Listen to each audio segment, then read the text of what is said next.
എല്ലാവർക്കും നമ്മുടെ ഒരു പുതിയ വീഡിയോയിലോട്ട് സ്വാഗതം. അപ്പോൾ ഇന്നത്തെ നമ്മുടെ റെസിപ്പി എന്ന് പറയുന്നത് ഗോതമ്പ് പൊടി വെച്ചിട്ട് നമുക്ക് വ്യത്യസ്തമായിട്ട് റെഡിയാക്കി എടുക്കാൻ പറ്റിയ നല്ലൊരു ബ്രേക്ക്ഫാസ്റ്റിൻ്റെ റെസിപ്പിയാണ് കേട്ടോ. ബ്രേക്ക്ഫാസ്റ്റ് ആയിട്ടോ അല്ലാന്നുണ്ടെങ്കിൽ വൈകുന്നേരങ്ങളിൽ ചായയുടെ കൂടെയൊക്കെ കഴിക്കാൻ പറ്റിയ നല്ലൊരു റെസിപ്പിയാണ്. ചപ്പാത്തിയൊക്കെ കഴിച്ച് മടുക്കുന്നവർക്ക് തീർച്ചയായിട്ടും ട്രൈ ചെയ്ത് നോക്കാൻ പറ്റിയ നല്ലൊരു റെസിപ്പി തന്നെയാണ് കേട്ടോ. അപ്പോൾ എല്ലാവരും ഒന്ന് കണ്ടു നോക്കിയിട്ട് ട്രൈ ചെയ്ത് നോക്കുന്ന സമയത്ത് ഉറപ്പായിട്ടും ഫീഡ്ബാക്ക് അറിയിക്കുക. പിന്നെ ഈ ഒരു വീഡിയോ കണ്ടുകൊണ്ടിരിക്കുന്ന സമയത്ത് ഇഷ്ടപ്പെടുകയാണെന്നുണ്ടെങ്കിൽ താഴെ കാണുന്ന ലൈക്ക് ബട്ടണിൽ മറക്കാതെ ഒന്ന് ക്ലിക്ക് ചെയ്യണേ. പിന്നെ പുതുതായിട്ട് നമ്മുടെ ചാനൽ ആരെങ്കിലും കാണുകയാണെന്നുണ്ടെങ്കിൽ സബ്സ്ക്രൈബ് ചെയ്തിട്ട് സപ്പോർട്ടും കൂടി ചെയ്യട്ടോ. അപ്പോൾ ഗോതമ്പ് പൊടി വെച്ചിട്ടുള്ള ഈ ഒരു വ്യത്യസ്തമായിട്ടുള്ള ഈ ഒരു റെസിപ്പി എങ്ങനെ ഉണ്ടാക്കുന്നതെന്ന് ഒന്ന് കണ്ടു നോക്കാം. ഗോതമ്പ് പൊടി വെച്ചിട്ടുള്ള ഈ ഒരു സിമ്പിൾ റെസിപ്പി റെഡിയാക്കി എടുക്കാൻ വേണ്ടിയിട്ട് ഇതുപോലൊരു പാന് ഞാൻ സ്റ്റൗവിൽ വെച്ചിട്ട് നന്നായിട്ടൊന്ന് ചൂടാക്കി എടുത്തിട്ടുണ്ട് കേട്ടോ. പാന് നന്നായിട്ടൊന്ന് ചൂടായിട്ട് വരുന്ന സമയത്ത് 2 ടീസ്പൂൺ അളവിൽ വെളിച്ചെണ്ണയാണ് കേട്ടോ ഞാൻ ഇതിലോട്ട് ഒഴിച്ചു കൊടുക്കുന്നത്.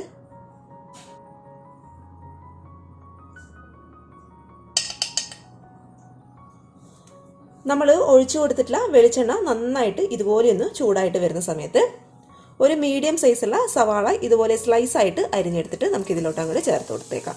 ഇനി ഇത് നന്നായിട്ടൊന്ന് വഴറ്റിയിട്ടെടുക്കാം. ഈ ഒരു സവാളയുടെ കളർ അത്യാവശ്യം നന്നായിട്ടൊന്ന് മാറി വന്നോട്ടെ.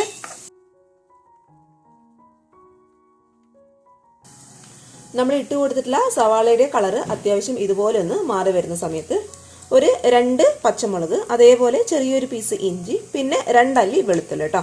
അതെല്ലാം കൂടി മിക്സിയിലൊന്ന് ചതച്ചെടുത്തിട്ട് നമുക്ക് ഇതിലോട്ട് അങ്ങോട്ട് ചേർത്ത് കൊടുത്തേക്കാം.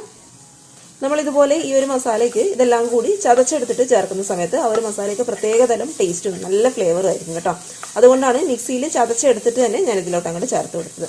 ഇനി ഇതിൻ്റെ ആ ഒരു പച്ചമണം നന്നായിട്ടൊന്ന് മാറി വന്നോട്ടെ. നമ്മൾ ചേർത്ത് കൊടുത്തിട്ടുള്ള ഇഞ്ചി വെളുത്തുള്ളി പേസ്റ്റിൻ്റെ പച്ചമണം നന്നായിട്ടൊന്ന് മാറി വരുന്ന സമയത്ത് ഒരു ചെറിയ തക്കാളി, അധികം പുളിയില്ലാത്തത് കേട്ടോ, ചെറുതായിട്ട് കട്ട് ചെയ്തിട്ട് നമുക്ക് ഇതിലോട്ട് അങ്ങോട്ട് ചേർത്ത് കൊടുത്തേക്കാം. എല്ലാം കുറച്ച് മതി, ഒരുപാട് വേണ്ട കേട്ടോ. അപ്പോൾ അധികം പുളിയില്ലാത്ത തക്കാളി ചേർക്കുകയാണെന്നുണ്ടെങ്കിൽ നല്ലത് തന്നെയാണ്. അപ്പോൾ അധികം പുളിയില്ലാത്ത ഒരു ചെറിയ തക്കാളി ചെറുതായിട്ട് കട്ട് ചെയ്തിട്ടെടുത്താണ്. അപ്പോൾ അതും കൂടി നന്നായിട്ടൊന്ന് വഴറ്റിയിട്ടെടുക്കാം. ഇനി ഈ ഒരു തക്കാളിയുടെ പച്ചമുളകൊക്കെ മാറി ഈ തക്കാളി നന്നായിട്ട് വെന്ത് പേസ്റ്റ് പരുവത്തിലാകും കേട്ടോ. അതുവരെ അടച്ചു വെച്ചിട്ട് നമുക്ക് നന്നായിട്ട് ഈ ഒരു തക്കാളി ഒന്ന് വേവിച്ചിട്ടെടുക്കാം. ഈ ഒരു തക്കാളി അടച്ചു വെച്ചിട്ട് വേവിക്കുന്നതിന് മുന്നേ കുറച്ച് മല്ലിയിലയും കൂടി ചെറുതായിട്ട് കട്ട് ചെയ്തിട്ട് ഞാൻ ഇതിലോട്ട് അങ്ങോട്ട് ചേർത്ത് കൊടുക്കുകയാണ്. മല്ലിയില ചേർക്കുന്ന സമയത്ത് നല്ലൊരു ടേസ്റ്റ് ആയിരിക്കും നമ്മുടെ മസാലയ്ക്ക്. പിന്നെ മല്ലിയില കയ്യിലില്ലാന്നുണ്ടെങ്കിൽ അതിന് പകരമായിട്ട് ചെറുതായിട്ട് കട്ട് ചെയ്തെടുത്തിട്ടുള്ള കറിവേപ്പില ചേർത്ത് കൊടുത്താലും മതി. ഇനി ഇത് നമുക്ക് അടച്ചു വെച്ചിട്ട് നന്നായിട്ടൊന്ന് വേവിച്ചിട്ടെടുക്കാം. നമ്മുടെ തക്കാളിയൊക്കെ നന്നായിട്ട് വെന്ത് പേസ്റ്റ് പരുവത്തിൽ ഈ ഒരു പരുവത്തിലായിട്ടുണ്ട് കേട്ടോ. ഇനി നമുക്ക് ഇതിനാവശ്യമായിട്ടുള്ള പൊടികൾ ചേർത്ത് കൊടുക്കാം. ഒരു 1/4 ടീസ്പൂൺ അളവിൽ മഞ്ഞൾപ്പൊടി, അതേപോലെ ഒരു 1/2 ടീസ്പൂൺ അളവിൽ നല്ല എരിവുള്ള മുളക് പൊടി, അതേപോലെ ഒരു 1/4 ടീസ്പൂൺ അളവിൽ ഗരം മസാല, പിന്നെ 1 ടീസ്പൂൺ നിറയെ ചിക്കൻ മസാലയാണ് കേട്ടോ ചേർത്ത് കൊടുക്കുന്നത്. ഞാൻ ഈ ഒരു മസാലയിൽ മെയിനായിട്ട് ചേർത്ത് കൊടുക്കുന്ന പൊടി ചിക്കൻ മസാലയാണ്. നിങ്ങൾക്ക് ഏത് ഫ്ലേവറുള്ള മസാലയാണ് ഇഷ്ടം അതിനനുസരിച്ചിട്ട് ചേർത്ത് കൊടുക്കാം കേട്ടോ. ചാറ്റ് മസാലയൊക്കെ ഉണ്ടെന്നുണ്ടെങ്കിൽ കൂടുതൽ നല്ലതായിരിക്കും. അപ്പോൾ 1 ടീസ്പൂൺ അളവിൽ എന്തായാലും ചിക്കൻ മസാലയും കൂടി ചേർത്തിട്ട് നമുക്ക് നന്നായിട്ടൊന്ന് ഇളക്കി കൊടുക്കാം. ഇനി ഈ ഒരു മസാലയ്ക്ക് ആവശ്യമായിട്ടുള്ള ഒരു നുള്ളു ഉപ്പും കൂടി ഞാൻ ഈ ഒരു സമയത്ത് ഇതിലോട്ട് അങ്ങോട്ട് ഇട്ട് കൊടുക്കാൻ കേട്ടോ. ഇനി ഈ ഒരു പൊടികളുടെ പച്ചമണം നന്നായിട്ടൊന്ന് മാറി വരുന്നവരെ ഒരു ലോ ഫ്ലെയിമിൽ വെച്ചിട്ട് ഒന്ന് വഴറ്റിയിട്ടെടുക്കാം. അപ്പോൾ നമ്മൾ ഇട്ട് കൊടുത്തിട്ടുള്ള പൊടികളുടെ പച്ചമണമൊക്കെ അത്യാവശ്യം നന്നായിട്ടൊന്ന് മാറി വന്നിട്ടുണ്ട് കേട്ടോ. ഇനി ഇതിലോട്ട് ഒരു 1/4 കപ്പ് അളവിൽ നല്ല ചൂടുള്ള വെള്ളമാണ് കേട്ടോ ഞാൻ ഒഴിച്ചു കൊടുക്കുന്നത്. ഒരിക്കലും നോർമൽ ടെമ്പറേച്ചറിലുള്ള വെള്ളം ഒഴിക്കരുത്, നല്ല ചൂടുള്ള വെള്ളം വേണം നമ്മൾ ഒഴിച്ചു കൊടുക്കാൻ വേണ്ടിയിട്ട്.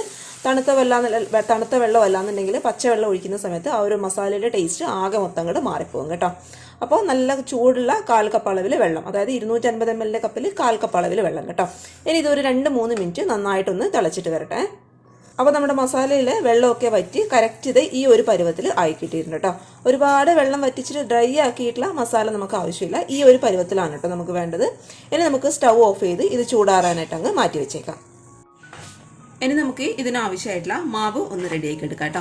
അതിനായിട്ട് ഇത് നല്ല ക്ലീൻ ആയിട്ടുള്ള ഒരു മിക്സിയുടെ ജാറിലോട്ട് കറക്റ്റ് 1/4 കപ്പ് അളവിൽ ഗോതമ്പ് പൊടിയാണ് കേട്ടോ ഞാൻ ഇട്ട് കൊടുക്കുന്നത്. ഇനി ഇതുപോലുള്ളൊരു അളവ് കപ്പ് ഇല്ലാന്നുണ്ടെങ്കിൽ ഒരു ഗ്ലാസ്സിൽ അളന്നെടുത്താലും മതി. അപ്പോൾ 250 ml കപ്പിൽ കറക്റ്റ് 1/4 കപ്പ് അളവിൽ ഗോതമ്പ് പൊടി. ഇനി ഈ ഒരു മാവിന് ആവശ്യമായിട്ടുള്ള ഒരു നുള്ളു ഉപ്പും കൂടി നമുക്ക് ഈ ഒരു സമയത്ത് ഇതിലോട്ട് അങ്ങോട്ട് ചേർത്ത് കൊടുക്കാം. അതേപോലെ ഒരു 1/2 ടീസ്പൂൺ അളവിൽ പഞ്ചസാരയും കൂടി ഞാൻ ഇതിലോട്ട് അങ്ങോട്ട് ചേർത്ത് കൊടുക്കാം കേട്ടോ. പഞ്ചസാരയും കൂടി ചേർക്കുന്ന സമയത്ത് നമ്മുടെ ഈ ഒരു റെസിപ്പിക്ക് ഒരു പ്രത്യേക ടേസ്റ്റാണ്. ഒരുപാട് വേണ്ട, കുറച്ച് മാത്രം മതി. ചെറിയൊരു മധുരം ഉണ്ടാകുമ്പോഴാണ് കഴിക്കാനായിട്ട് നല്ലൊരു ടേസ്റ്റ് ഉണ്ടാകും കേട്ടോ. താല്പര്യം ഉണ്ടെന്നുണ്ടെങ്കിൽ ചേർത്ത് കൊടുത്താൽ മതി, അല്ലാന്നുണ്ടെങ്കിൽ ഈ ഒരു സ്റ്റെപ്പ് അങ്ങ് സ്കിപ്പ് ചെയ്യാം കേട്ടോ. അപ്പോൾ ഒരു 1/2 ടീസ്പൂൺ അളവിൽ പഞ്ചസാരയും കൂടി നമുക്ക് ഇതിലോട്ട് അങ്ങോട്ട് ചേർത്ത് കൊടുത്തേക്കാം. ഇനി ഇതിലോട്ട് 250 ml കപ്പിൽ തന്നെ 1 കപ്പ് അളവിൽ വെള്ളം, ഞാൻ സാധാരണ വെള്ളം കേട്ടോ, സാധാരണ വെള്ളം കൂടി ഒഴിച്ചു കൊടുത്തിട്ട് നന്നായിട്ട് നമുക്ക് ആദ്യം ഒന്ന് അടിച്ചിട്ടെടുക്കാം. അപ്പോൾ ഇതെല്ലാം കൂടി മിക്സിയിൽ ഇട്ടിട്ട് ഞാൻ നന്നായിട്ടൊന്ന് അടിച്ചെടുത്തിട്ടുണ്ട്. ഇത് നല്ല സ്മൂത്ത് ആയിട്ടുള്ള ബാറ്ററായിട്ട് നമുക്ക് റെഡിയായി കിട്ടിയിട്ടുണ്ട് കേട്ടോ. നമ്മൾ സാധാരണ പൊടിയിൽ വെള്ളം നേരിട്ട് ഒഴിച്ചു കൊടുക്കുന്ന സമയത്ത് അവിടെ കട്ട പിടിച്ചിരിക്കും. ഇതുപോലെ മിക്സിയിൽ അടിച്ചെടുക്കുമ്പോൾ നല്ല സ്മൂത്ത് ആയിട്ടുള്ള ബാറ്റർ നമുക്ക് റെഡിയാക്കി എടുക്കാൻ വേണ്ടിയിട്ട് പറ്റും കേട്ടോ. പാന് സ്റ്റൗവിൽ വെച്ചിട്ട് നമുക്ക് നന്നായിട്ടൊന്ന് ചൂടാക്കിയിട്ട് എടുക്കാം കേട്ടോ. നമ്മൾ വെച്ച് കൊടുത്തിട്ടുള്ള പാന് നന്നായിട്ടൊന്ന് ചൂടായിട്ട് വരുന്ന സമയത്ത് നമ്മൾ നേരത്തെ മിക്സിയിൽ അടിച്ച് വെച്ചിട്ടുള്ള മാവ് വെച്ചിട്ട് നമുക്ക് ഓരോരോ ഗോതമ്പ് ദോശ ചുട്ടിട്ടെടുക്കാം കേട്ടോ. അപ്പോൾ നന്നായിട്ട് ഒരു തവി മാവ് ഒന്ന് ഒഴിച്ചു കൊടുത്തിട്ട് ഇതുപോലെ ഒന്ന് പരത്തിയിട്ടെടുക്കാം.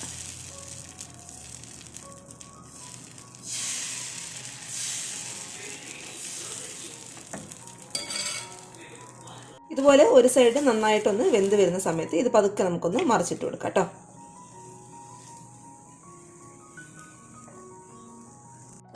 അപ്പോൾ ഇത് രണ്ട് വശവും നന്നായിട്ട് ഇതുപോലെ അങ്ങോട്ട് മുരിഞ്ഞ് വന്നിട്ടുണ്ട്. ഇനി നമുക്കിതൊരു പാനിൽ നിന്ന് എടുത്ത് മാറ്റി കൊടുക്കാം. ഇനി ആ ഒരു മാവ് വെച്ചിട്ട് നമുക്ക് എല്ലാ ദോശയും ഇതുപോലെ ഈ ഒരു രീതിയിൽ ഒന്ന് ചുട്ടിട്ടെടുക്കാം കേട്ടോ. ഗോതമ്പ് മാവ് ഒഴിക്കുന്ന സമയത്ത് ഇത് ഏറ്റവും ലോ ഫ്ലെയിമിലോട്ട് മാറ്റി കൊടുക്കുക. അല്ലാന്നുണ്ടെങ്കിൽ ഇത് പെട്ടെന്ന് നമ്മൾ പരത്തിയെടുക്കാൻ വേണ്ടിയിട്ട് ബുദ്ധിമുട്ടായിരിക്കും കേട്ടോ. എല്ലാം കൂടി അങ്ങോട്ട് ഉരുണ്ട് പോകാനുള്ള ചാൻസ് ഉണ്ട്. അപ്പോൾ അതൊക്കെ ഒന്ന് പരത്തിയെടുത്താൽ മതി.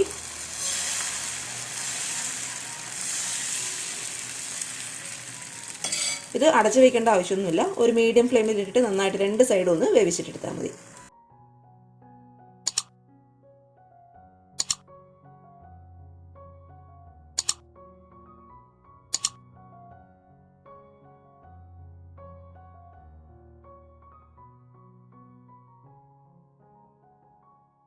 ഇനി ഒരു ദോശ നമ്മൾ ഇതുപോലെ ഒന്ന് ചുട്ടെടുത്തുനിന്ന് കഴിഞ്ഞാൽ ഇതിൻ്റെ സെൻറ്ററിലായിട്ട് നമ്മൾ നേരത്തെ റെഡിയാക്കി വെച്ചിട്ടുള്ള മസാല കുറച്ച് ഇതുപോലെ ഒന്ന് വെച്ച് കൊടുക്കാം കേട്ടോ. ഒരുപാട് വേണ്ട, കുറച്ച് മാത്രം മതി. ഇനി ഇതൊരു ബോക്സ് ടൈപ്പിൽ നമുക്കൊന്ന് ഫോൾഡ് ചെയ്തിട്ട് എടുക്കണം കേട്ടോ. അപ്പോൾ ഇത് പതുക്കെ ഇതുപോലെ ഒന്ന് ഫോൾഡ് ചെയ്തിട്ട് എടുക്കുക. ഇതിപ്പോൾ നല്ല ചൂടുള്ള ദോശയാണെന്നുണ്ടെങ്കിൽ തനിയെ അവിടെ അങ്ങോട്ട് ഒട്ടിയിരുന്നോളും. ഇതിപ്പോൾ എൻ്റെ അത്യാവശ്യം നന്നായിട്ടൊന്ന് ചൂടാറിയിട്ടുണ്ട് കേട്ടോ. അതുകൊണ്ട് നമുക്ക് നേരത്തെ റെഡിയാക്കി വെച്ചിട്ടുള്ള ആ ഒരു ഗോതമ്പ് മാവിൽ നിന്ന് കുറച്ച് മാവ് എടുത്തിട്ട് ഇതുപോലെ ഇതിൻ്റെ മുകളിലോട്ടായിട്ട് ഒന്ന് ഒട്ടിച്ചു കൊടുക്കാം. അപ്പോൾ കറക്റ്റായിട്ട് അവിടെ അങ്ങോട്ട് ഒട്ടിയിരുന്നോളും കേട്ടോ.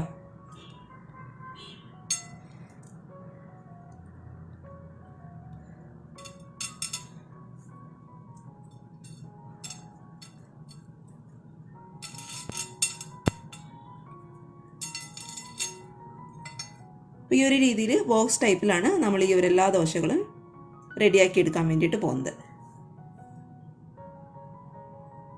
ഞാൻ ഒരെണ്ണം കൂടി കാണിച്ചു തരാം. ആദ്യം ഈ ഒരു ദോശയുടെ സെൻറ്റർ പോർഷനിലായിട്ട് നമ്മൾ നേരത്തെ റെഡിയാക്കി വെച്ചിട്ടുള്ള മസാല ഒരുപാട് വേണ്ട, കുറച്ച് മാത്രം മതി. നമുക്ക് ഫോൾഡ് ചെയ്തെടുക്കാൻ വേണ്ടിയിട്ട് ബുദ്ധിമുട്ടായിരിക്കും കേട്ടോ. കുറച്ച് മാത്രം ഇതുപോലെ അങ്ങോട്ട് വെച്ച് കൊടുക്കാം. അതിനുശേഷം ഈ ഒരു രണ്ട് സൈഡും പതുക്കെ ഒന്ന് ഫോൾഡ് ചെയ്തിട്ടെടുക്കാം. എന്നിട്ട് ഈ ഒരു സൈഡിൻ്റെ മുകളിലോട്ടായിട്ട് നമ്മൾ നേരത്തെ റെഡിയാക്കി വെച്ചിട്ടുള്ള ഗോതമ്പ് മാവിൽ നിന്നും കുറച്ച് മാവ് ഇതുപോലെ ഒന്ന് തേച്ച് കൊടുക്കാം കേട്ടോ. ഒരുപാടായി പോകണ്ട, കുറച്ച് മാത്രം മതി. അതവിടെ കറക്റ്റായിട്ട് അങ്ങോട്ട് ഒട്ടിപ്പിടിച്ചിരിക്കാൻ വേണ്ടിയിട്ട് മാത്രം. എന്നിട്ട് ഈ ഒരു സൈഡും പതുക്കെ ഇതുപോലെ ഒന്ന് ഫോൾഡ് ചെയ്തിട്ടെടുക്കാം. കറക്റ്റ് ഒരു ബോക്സ് ടൈപ്പിലാണ് നമ്മൾ ഇതാക്കിയിട്ട് എടുക്കാൻ വേണ്ടിയിട്ട് പോകുന്നത്.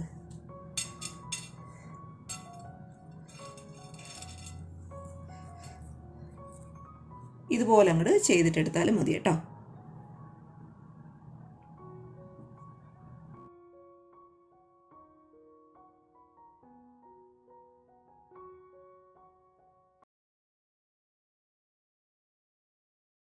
അതിനൊന്നുമില്ല കേട്ടോ, വളരെ സിമ്പിളാണ്. ഒരു പാന് സ്റ്റൗവിൽ വെച്ചിട്ട് നന്നായിട്ടൊന്ന് ചൂടാക്കി എടുക്കുന്ന സമയത്ത് അതിലോട്ട് കുറച്ച് വെളിച്ചെണ്ണ ഒന്ന് ഒഴിച്ചു കൊടുക്കുക.